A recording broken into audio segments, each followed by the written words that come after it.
નમસ્કાર અમારા વાલા પેન્શનર મિત્રો, નિવૃત્ત કર્મચારી મિત્રો, ભાઈઓ તથા બહેનો, સ્વાગત છે આપ સૌનું આપણી આ યુટ્યુબ ચેનલ ભાવેશ મકવાણા ન્યૂઝમાં। તો પેન્શનર મિત્રો, આજ સાંજના પેન્શન સમાચારમાં આપણે વાત કરવાના છીએ 2004 પછી નિવૃત્તિ પામેલ રાજ્ય સરકારના પેન્શનરોને પેન્શન વિભાગે અત્યારે જ આપી છે હરી ઝંડી। તો પેન્શનર મિત્રો, શા માટેની હરી ઝંડી આપી છે અને કઈ જાહેરાત કરી છે, જેની આજના વિડીયોમાં આપણે વિગતે ચર્ચા કરીશું। તો આજનો વિડીયો તમે ખાસ કરીને અંત સુધી જોઈ લેજો અને હજી સુધી જો આપણી આ ચેનલ તમે સબસ્ક્રાઈબ ન કરી હોય અને જો ડેઈલી આવી જ અપડેટો મેળવવા માંગતા હોવ તો આપણી આ યુટ્યુબ ચેનલ પણ અત્યારે જ સબસ્ક્રાઈબ કરી લેજો દોસ્તો। તો શરૂ કરીએ આજનો આ વિડીયો। તો સૌથી પહેલાં જો વાત કરીએ તો 8મા પગાર પંચમાં વિલંબથી લાખો રૂપિયાનું બાકી ચૂકવણું થઈ શકે છે। તો બાકી રકમ કેમ મહત્વની છે તેની વાત કરીએ તો 8મા પગાર પંચના અમલીકરણમાં વિલંબનો અર્થ એ થઈ શકે છે કે કર્મચારીઓને જાન્યુઆરી 2024ની અસરકારક તારીખથી 15 થી 24 મહિના માટે એકમ રકમ બાકી રકમ મળી શકે છે। ત્યારબાદ વાત કરીએ તો ફિટમેન્ટ ફેક્ટર સામે લડાઈ।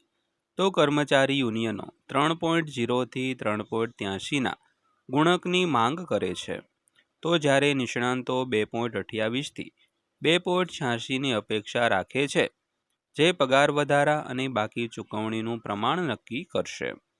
ત્યારબાદ વાત કરીએ તો સંભવિત ચૂકવણીની શ્રેણી વિશે।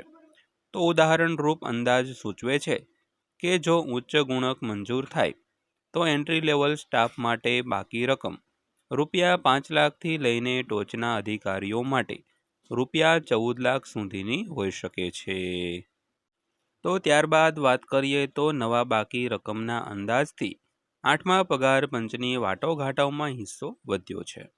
તો વિસ્તૃત પરામર્શ અને વિલંબિત અમલીકરણની શક્યતાને કારણે કેન્દ્ર સરકારના કર્મચારીઓને 1 જાન્યુઆરી 2026થી 15 થી 24 મહિના માટે બાકી રકમ મળી શકે છે।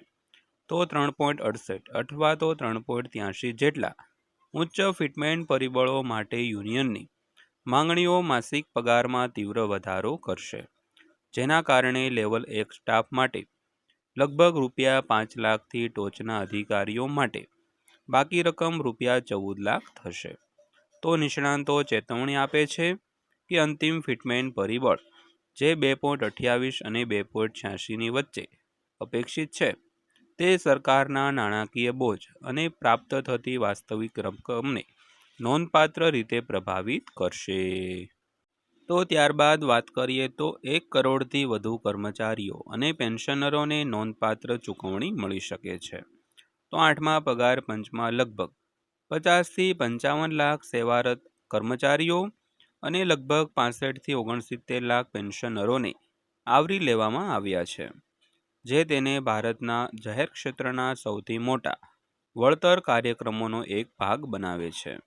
તો ભૂતકાળના કમિશન સામાન્ય રીતે અમલીકરણ અસરકારક તારીખથી પાછળ રહી ગઈ પછી બાકી રકમ મંજૂર કરતા હતા, અને આ વખતે લાભાર્થીઓનું પ્રમાણ રાજકોષીય અસરને વધારી શકે છે। તો મધ્યમ ફિટમેન્ટ પરિબળોમાં વધારો પણ નોંધપાત્ર વધારાના સરકારી ખર્ચમાં પરિણમી શકે છે, જેમાં પેન્શન યોજનાના યોગદાનમાં પણ મૂળભૂત પગારની સાથે વધારો થઈ શકે છે દોસ્તો। તો ત્યારબાદ વાત કરીએ તો યુનિયનો ઉચ્ચ ફિટમેન્ટ પરિબળો અને લાભો માટે દબાણ કરે છે। તો કર્મચારી સંગઠનો રૂપિયા 10 લાખ વ્યાજમુક્ત વાહન લોન, તહેવાર બોનસ અને કુદરતી આપત્તિ સહાય જેવી પુનઃસ્થાપિત અથવા તો નવી એડવાન્સીસની માંગણીઓ છે, તે સાથે ફિટમેન્ટ પરિબળો 3.0 થી 5 સુધી દબાણ કરી રહ્યા છે। તો પેન્શન સુધારા દરખાસ્તોમાં છેલ્લા પગારના 67% પર લઘુત્તમ પેન્શન નક્કી કરવું અને કૌટુંબિક પેન્શન દરમાં વધારો કરવાનો સમાવેશ થાય છે। તો જ્યારે નિષ્ણાંતો નોંધે છે કે આ માંગણીઓ નાણાકીય મર્યાદાઓને દબાણ કરી શકે છે, તો ત્યારે યુનિયનો દલીલ કરે છે કે તે ફુગાવા, જીવન નિર્વાહના ખર્ચ અને કર્મચારીઓ દ્વારા સામનો કરવામાં આવતા પ્રાદેશિક પડકારોને સંબોધવા માટે આવશ્યક છે।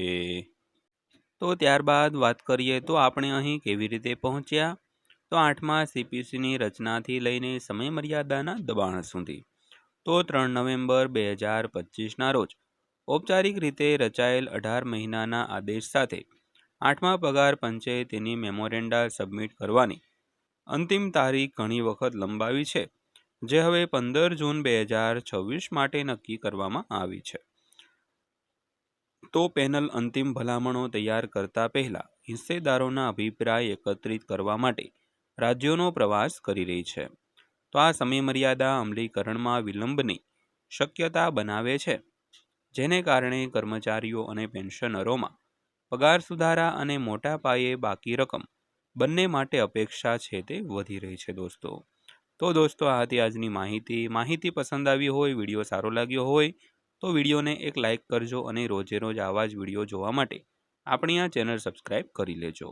તો ફરીવાર પાછા મળીશું એક નવા વિડીયો સાથે, નવી માહિતી સાથે. ત્યાં સુધી સૌને જય હિન્દ, વંદે માતરમ.